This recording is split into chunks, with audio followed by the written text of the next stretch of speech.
Hey everyone, I hope you're doing good. Welcome to a rainy Saturday POV vlog. In this episode, I'm heading to Panera Bread to get some work done for my 9 to 5 and for a new side hustle that I'm going to try to start.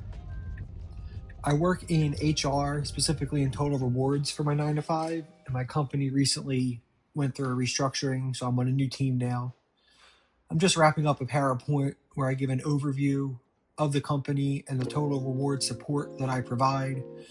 I try not to do these things outside of regular business hours, but every now and then I have to. Plus, it helps reduce my stress knowing that I was able to knock this out before the start of the next work week and a whole new slate of work starts to pile up. Does anyone else hate the work-issued PC laptops? The trackpads are always awful, battery life's non-existent, and the screen quality is awful. Maybe it's just me, but I really absolutely cannot stand using this thing, especially when it's not plugged into power. The battery just drains almost instantly. And plus, I'm not the biggest fan of working out at coffee shops all the time, mostly due to how crowded and cramped they can get. But Panera Bread is my usual go-to for when I do want to work outside of the house.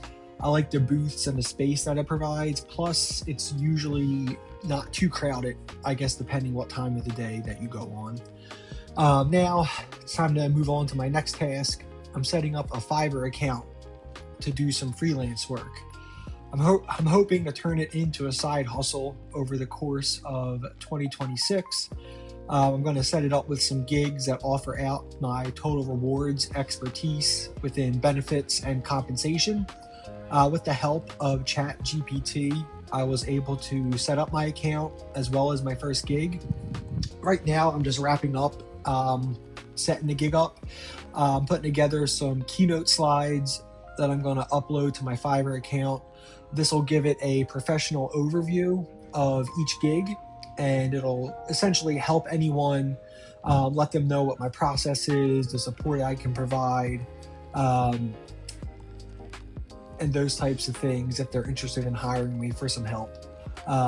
So far, I haven't gotten a lot of luck, maybe not surprisingly, but there's been a lot of scammers reaching out to me, which I thought was kind of weird, but maybe not. This is my first time trying to do something like this, so if you've done it before in the past and have had success, please let me know. I'm open to any advice. Something else to know about me is that I'm a huge Apple nerd. Right here is my M4 MacBook Air. I have the 16 gigabyte RAM 512 SSD variant in the midnight color. I recently explored selling this and getting a spec'd out M2 13-inch MacBook Pro. This would purely be for nostalgia purposes. I love that design language from back then. And it was 24 gigabytes, 1 terabyte, so it would be plenty capable for years to come, even though it's a few generations behind with the M2 chip. Ultimately, I decided against doing that. One of those reasons being that after I sold my Air, I'd have to come out of pocket for around $300 of my own money, and I'm also always skeptical of buying Apple hardware from places like eBay, because you really just never know if it's going to be a legitimate device or not. I usually try to get those directly from Apple or from Best Buy.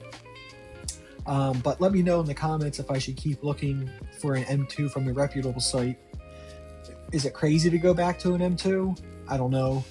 Sometimes I think it is, but my workflow is pretty standard. I just do your basic web browsing, emails, YouTube, Netflix, spreadsheets, and numbers, and I do light video editing like this all in iMovie. So I don't have a extensive workflow or anything like that. Anyway, that should do it for now. I hope you enjoyed this video. If you did, please like and subscribe. I want to get more consistent with uploading on here, so I would appreciate the support. Have a great day, and I'll talk to you soon. Bye.